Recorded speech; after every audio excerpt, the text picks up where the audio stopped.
is. Nice. It's definitely good to see it in real life. Here she is. It's RB18. You kind of see it on TV and, yeah, don't get to get up close and personal with it that often.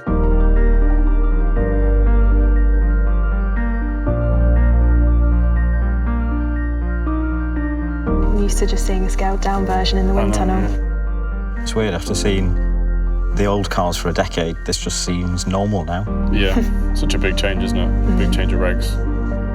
It looks a lot bigger in real life than when you see it like so small on the screen. Which bits were you involved in? Rear suspension, where it connects to the rear crash, all of the bodywork from there to about there, rear wing support. It's cool to see like the bits that you've made. Well, they're all hidden by the bodywork, but somewhere in here is a bit that I've made.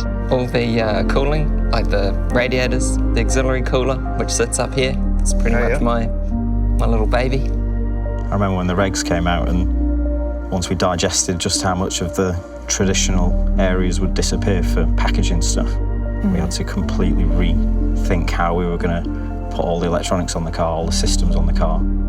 It was a start from scratch. There was no evolution. Yeah, I actually planned out the front wing. When the road regulations first came out, I started scheming out the front wing. I can remember all the loom routings and all that, and nothing was thick enough. And yeah, it's probably me complaining to you about yes, can't fit anything I want to fit in there. can we fit a loom in here? No, we can't fit a loom in here. Why can't you fit a loom in here? That's usually the way it goes.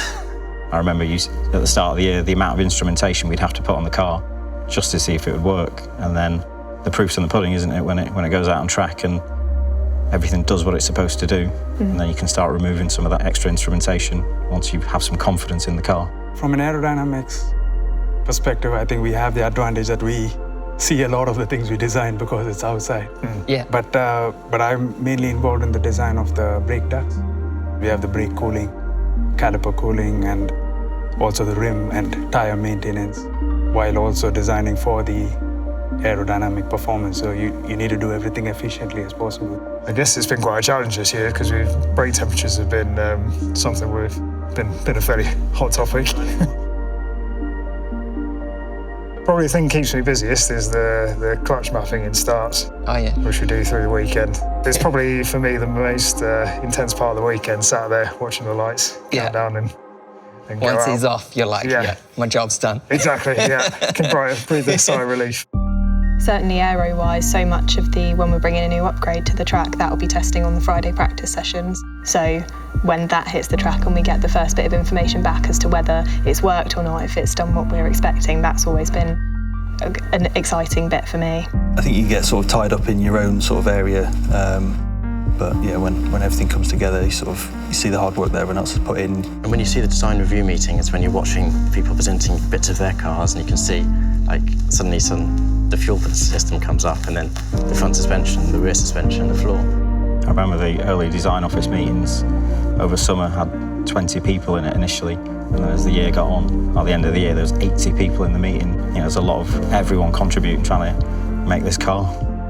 Obviously, with reg changes middle of the season, that was a big challenge. And I think, that was very satisfying at Spa when they brought those rule changes in, and we had a really dominant race result. And I think that really kind of cemented, all the work that I'd done and the people who have been working with had done. In terms of concept, it proved the right direction, I think. It's obviously all different for next year, but it's because it's not a complete change of rules.